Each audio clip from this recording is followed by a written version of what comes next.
Hi beautiful people, welcome back. Hope everybody is doing fantastic wherever you are in this world. Happy Tuesday. Hope everybody is having an amazing week so far. In today's video, we're actually going to be talking about the lies that Katie Joy tells. But before that, my usual disclaimer, please do not take what I say as fact. Feel free to do your own research and come to your own conclusion. Before we get into the story, I highly suggest that you go and follow Without a Crystal Balls on Instagram and on Twitter, and it's Without a Crystal Ball with a Z at the end, because she actually comes out with the most juicy news before anybody else can get it.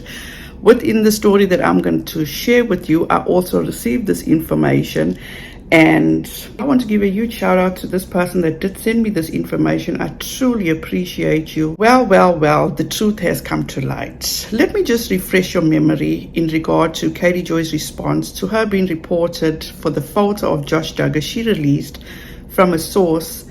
She stated, and I quote, "Without a Crystal Ball does not pay for images or information ever." Well, obviously that is a lie, because her source, the inmate from Seegerville prison, seems to be getting very greedy and reaching out to other bloggers wanting to be sources for them too, and states how much he charges for the information that he provides to you about Josh Duggar. So apparently KJ source has reached out to another blogger and has wanted to know if she wanted to do business with him, and he stated that Without a Crystal Ball pays him for inside information about Josh Duggar.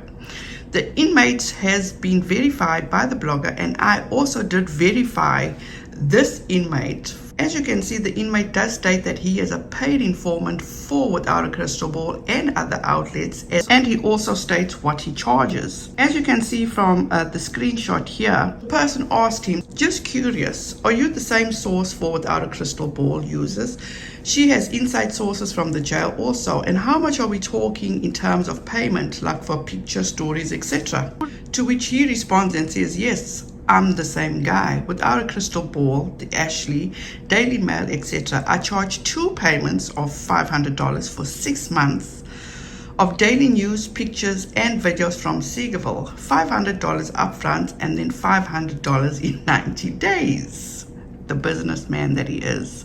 You know what gets me is that she truly believed that she would not be found out, and diverted people's attention to other places by throwing these other outlets under the bus, whereas she was doing the exact same thing. And when she threw Anna under the bus, and I quote, Anna spoke to Josh on an illegal cell phone, and then goes on to say federal prosecutors and prison discipline boards punish the inmate for using the phones and disseminating information.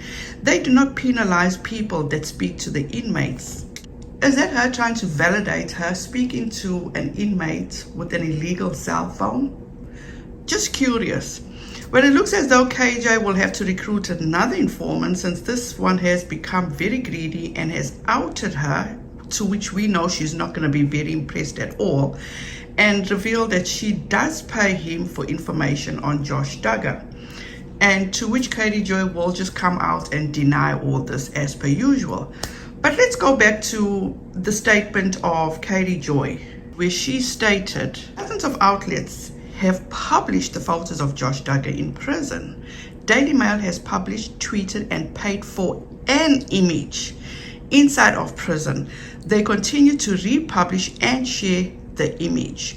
We are also aware of other outlets having contracts with inmate families and paying them.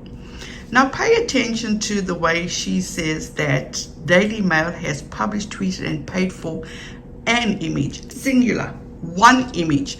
So leads me to think that is this inmate actually making his rounds, because probably all these other outlets that Katie Joy had actually mentioned, they probably just used him once, found out that, you know what, he's not as resourceful as they thought he would be, and maybe just dropped him. So that's why he's actually reaching out now to other bloggers to get that bag. Just makes me curious. Could I just be wrong? Let me know what you guys think. As the saying goes, what's done in the dark always comes to light. And also what makes me think, I think of the weirdest things. How does she claim this on her taxes, because Katie Joy claims everything on her taxes, I assume. You know, she won't let anything just fly by. And also, as she says that inmates have contracts with family members, but also it's clear that this inmate has revealed that she has a contract with him. I wonder if it's part of his contract with her that he gets her subscribers, a certain amount of subscribers to subscribe to her channel. I told you guys, I think of the weirdest things. But more on a serious note, it's like Katie Joy is actually paying, or has paid, this inmate for information about Josh Duggar, the same person that did all these things to kids, these nasty things to kids. Why didn't she just take that money and contribute it to some other source to help these kids that would benefit these kids? Goes to show once again, I know I sound like a scratch record. Once again, she's investing in herself, because by getting all this information, by paying an inmate this money to get information about Josh Duggar, she has a huge following that, just in my opinion, and I mean no disrespect to whoever follows her, to be wanting to still keep up to date with this monster Josh Duggar.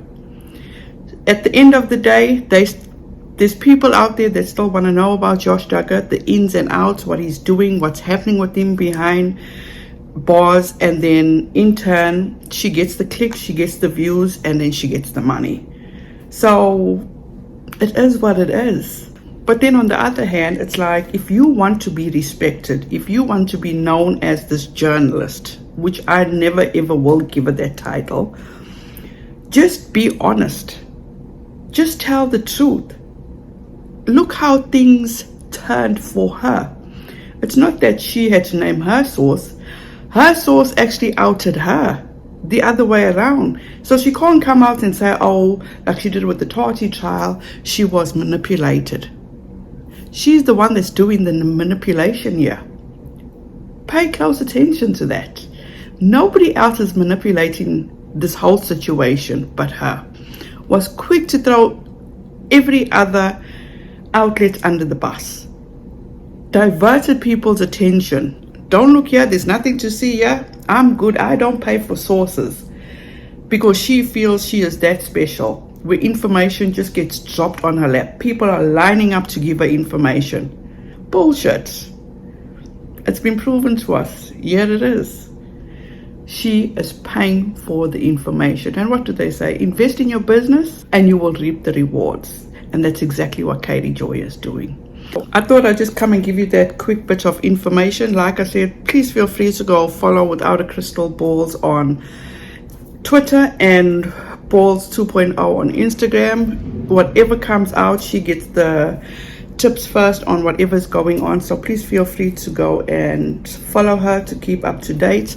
Let me know what you guys think about this whole situation. At the end of the day, Katie Joy, aka Without a Crystal Ball, you're not that smart, you're not that invincible. There's people that you think have your back and that you are paying for certain kind of information, but you know what, like you are, other people are just as greedy. Thank you guys so much for listening. I truly appreciate you. Have a wonderful rest of your day. Please be safe out there, be kind to one another, and don't forget, make good memories. Bye guys.